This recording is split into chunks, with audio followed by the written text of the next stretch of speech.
क्या आपने कभी सोचा है कि जब आप सो रहे होते हैं तब भी आपकी आत्मा जाग सकती है? क्या नींद केवल एक जैविक प्रक्रिया है या इसके पीछे कोई गहरा आध्यात्मिक रहस्य छिपा है? आपकी नींद सिर्फ विश्राम नहीं, एक अद्भुत ध्यान बन सकती है। यह वह द्वार है जिससे होकर आत्मा ब्रह्मांडीय ऊर्जा से जुड़ सकती है। यह कोई कल्पना नहीं है, यह वह रहस्य है जिसे भगवान श्री कृष्ण ने भी गीता में छुपाकर बताया है। जब अर्जुन युद्ध के मैदान में उलझन में था, तब श्री कृष्ण ने कहा था, योगः कर्मसु कौशलम।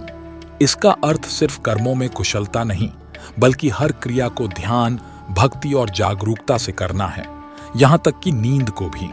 आज मैं आपको एक ऐसा ज्ञान देने वाला हूं जिसे अगर आपने समझ लिया तो आपकी हर रात आध्यात्मिक साधना बन सकती है।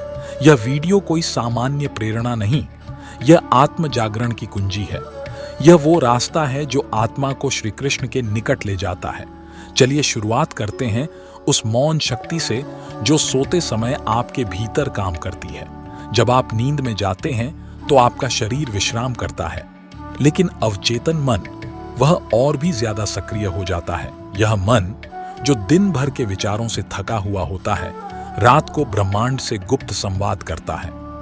भगवान श्री कृष्ण कहते हैं कि हमारी आत्मा कभी नहीं सोती, और वही आत्मा रात को आपके हर विचार, हर भावना को ग्रहण करती है। आप सो रहे होते हैं, लेकिन आपके विचार, आपकी ऊर्जा, आपकी चेतना सब कुछ सक्रिय रहता है। अब सोचिए, अगर आप रात को चिंता, तनाव और नकारात्मकता के साथ सोते हैं तो आपकी आत्मा क्या ग्रहण करेगी? वो सारे विचार रात भर आपके अवचेतन में गहराई से पैठ बना लेते हैं और धीरे धीरे आपका व्यक्तित्व उसी रूप में ढलने लगता है। लेकिन अगर आप रात को प्रभु श्री कृष्ण के नाम के साथ शांत मन से, जागरूकता के साथ सोते हैं तो आपकी आत्मा दिव्यता को प्राप्त करती है। आपके भीतर नई ऊर्जा का संचार होता है। आप ब्रह्मांड के संकेतों को ग्रहण करने योग्य बनते हैं। अब मैं आपको 3 शक्तिशाली चरणों में वो रहस्य बताता हूं जिससे आप अपनी नींद को ध्यान और अपनी चेतना को जागरण में बदल सकते हैं। पहला चरण, सोने से पहले का संकल्प। हर रात सोने से पहले अपने मन में कहिए, मेरा शरीर विश्राम करेगा लेकिन मेरी आत्मा जागरूक रहेगी। मैं प्रभु श्री कृष्ण के चरणों में समर्पित हूं। यह वाक्य कोई सामान्य शब्द नहीं, यह आपके अवचेतन मन के लिए निर्देश है। जैसे ही आप यह प्रतिज्ञा करते हैं, आपका अवचेतन सक्रिय हो जाता है। यह संकल्प एक दिव्य ऊर्जा को आमंत्रण देता है, जिससे आपका नींद का समय साधना का समय बन जाता है। दूसरा चरण, लूसिड ड्रीमिंग या स्वप्न जागरूकता। दिन भर अपने आप से पूछिए, क्या मैं सपना देख रहा हूं? यह प्रश्न जब आदत बन जाएगा तो आपके सपनों में भी यही सवाल उठेगा, और जब आप सपने में भी जागरूक हो जाएंगे तब आप अपने ही स्वप्न को प्रभु की लीला बना सकते हैं। भगवान श्री कृष्ण स्वयं स्वप्नों के माध्यम से कई भक्तों को दर्शन देते हैं। तो अगली बार जब आप सपने में हों तो मन ही मन स्मरण करें, जय श्री कृष्ण। आप देखेंगे आपका सपना ध्यान में बदल गया है और आप उस स्वप्न जगत को अपनी साधना का क्षेत्र बना लेंगे। तीसरा चरण, ऊर्जा का संचार। जब आप सोते हैं तो आकाश से ब्रह्मांडीय ऊर्जा उतरती है।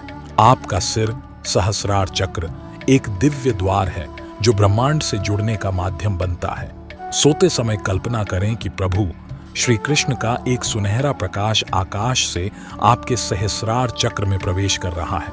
वह ऊर्जा धीरे धीरे आपके पूरे शरीर में फैल रही है। हर श्वास के साथ वह प्रकाश आपकी थकान को हटा रहा है और आपको चेतना की ओर ले जा रहा है। यह ऊर्जा सिर्फ विश्राम नहीं देती, यह आत्मा को उच्च स्तर की चेतना में ले जाती है। अब आते हैं कुछ प्राचीन योगीय विधियों पर जिन्हें अपनाकर आप इस अनुभव को और गहरा बना सकते हैं। योग निद्रा। सोने से पहले लेट जाएं, आंखें बंद करें और शरीर को ढीला छोड़ दें। हर अंग को महसूस करें, सिर से लेकर पैर तक। फिर धीरे धीरे सोचिए, मैं यह शरीर नहीं, मैं केवल चेतना हूं। जब आप यह दोहराते हैं तो आपकी आत्मा शरीर से ऊपर उठने लगती है। आप देखेंगे कि आप सो तो रहे हैं, पर भीतर एक दीपक जल रहा है। यह दीपक प्रभु की उपस्थिति है जो आपको हर पल मार्गदर्शन दे रहा है। त्राटक ध्यान, एक दीपक जलाएं और उसकी लौ को बिना पलक झपकाए देखें। फिर आंखें बंद करें और सोचिए कि वह लौ अब आपके भीतर जल रही है, आज्ञा चक्र में।